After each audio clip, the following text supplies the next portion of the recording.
Are you ready for me to wax lyrical on this wet and windy afternoon? It's a view through the window. I don't think we're going to be out running any trains in the garden. But what I wanted to talk about, because I'm just going to do a tiny little project and let you know what and why I'm about to do this.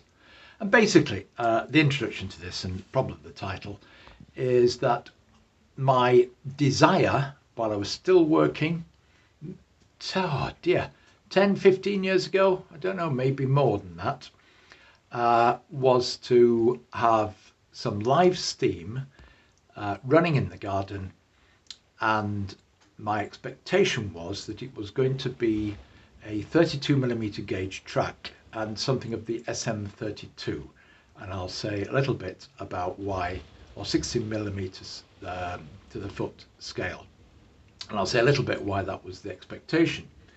Whereas what has happened due to circumstances is I've now got 45mm track, and so I'm in a different situation. So I'm in Yorkshire in the UK, and I had a Mammoth engine, and I had aspirations to get some other live steam locos. It was live steam I was just fascinated by, and so what I did was I actually went out and I bought some models, and I love the whatever you call them, the 16mm to the foot people, 1 to 19, 32mm, or SM32, 16mm narrow gauge modelers,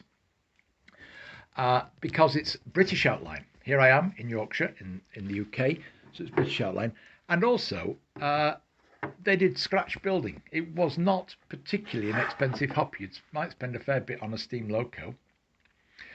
This is a plasticard and timber kit. Most of the upper part is plasticard, and this is a totally freelance, homemade model.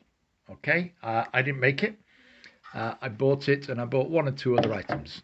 So all they've bought is the buffer, the axle boxes, and the wheels. What I've done is I've broken off the timber stretcher things which are on there, because it was gauge 32mm, because I've moved over to 45mm gauge, as you will see from my other things. But as I say, so the admiration is you run things which look a little bit like a UK outline prototype, mostly. The locos tend to be, and I don't know, around the world there might be other SM32 modelers using prototypes from all sorts of other railways running on 32mm gauge track, and typically representing the 2-foot prototype or 1 to 19 scale. Now 1 to 19 is a bigger scale than G scale when I get down to it. Now, why am I looking at my model again? Is because I downloaded, and I can't remember who from, the 3D files to print the troublesome truck. And what it comes with are the sole bars and axle boxes. So what that gives me, there's no bearings in there, are the bits that would go on here. What that means is that I can now sell off my wheel sets, which are actually, some of them are getting rusty because they're steel, and the axle boxes which were screwed onto the timber. To anybody who wants them, they'll be 32mm gauge, and that just fits nicely in there. Now it may raise it a bit too high, so what I might be doing is shrinking this model, the 3D model here, down and printing a smaller version of it, and I'm prepared to even cut it in the middle to get the, what they call it, the distance between the wheels right. And here we have 24.5 and 31mm wheels. This will take the 31mm wheels, no problem. Right, so what happened was I then came across some G-scale stuff, track. Well, basically, I'd got a couple of points. I'd got a load of old tin plate track, which would have been all right to run something indoors. O gauge track, you know what I mean, 32mm gauge track. But I got some second-hand opportunity came up for some second-hand stuff in G scale, and it was 45mm.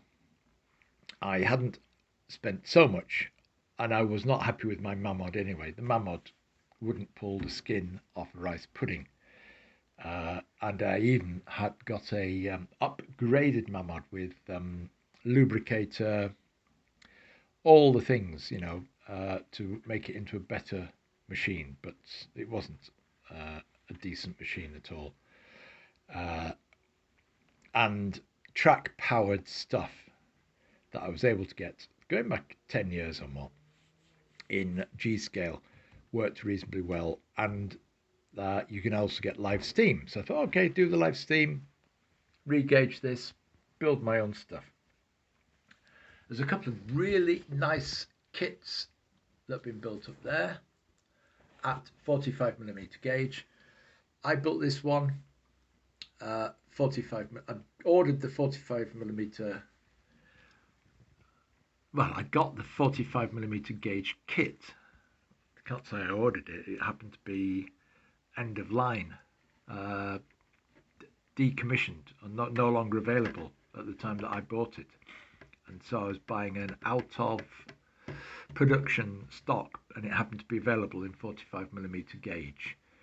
Because what happens is IP Engineering, who make these kits, tend to do them in both 45 and 32mm gauge.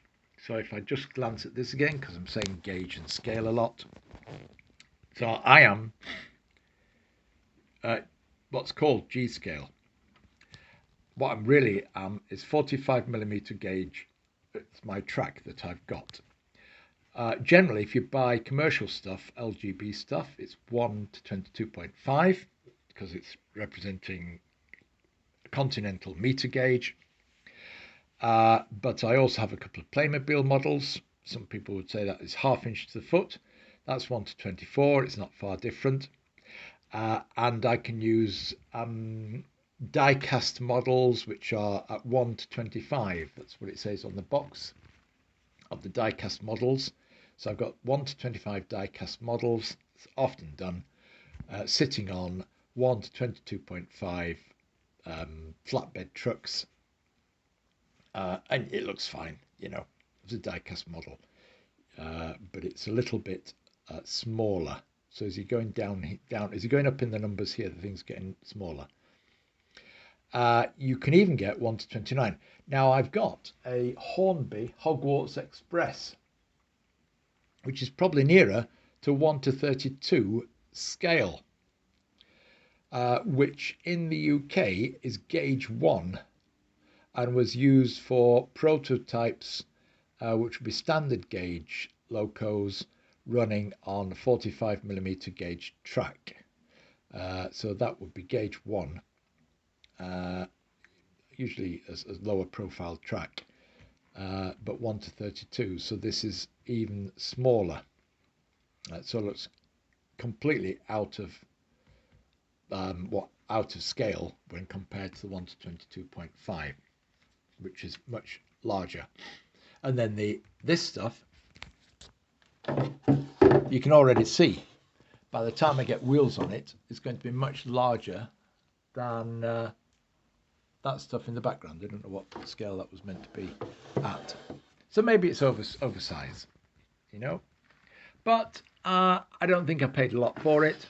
And what I paid for it is effectively the cost of 2 buffers and the cost of the wheel set. Because by the time you've got that, a pair of 10 mil wheels like that costs about the same as these Backman ones. you know, I can't remember the cost. As you can see, these are £20 uh, for axles, which is so it's £5 an axle. So it's £10 before you've started on to put something onto something like this. Then you've got your bearings and axle boxes, which GRS, Garden Railway Supplies. Somebody backs the back page of the Garden Rail magazine. You'll see a lot of things listed there, and you can look up how much your axle boxes cost on there, and you can buy them from there. And then you can buy these buffers from a number of sources, but you can get them from there as well. The buffers. I don't know what the wire's for. That's an interesting thing. You see that wire comes through and is connected, and it's soldered onto a pin that projects through. Where there's some issue with getting some continuity through, but I don't see anything on the inside. Anyway, there we go. So it will run round the track if I put this on. So that's it. My latest venture into 3D printing means that I'm able to consider buying some sets of wheels and gluing these on to there.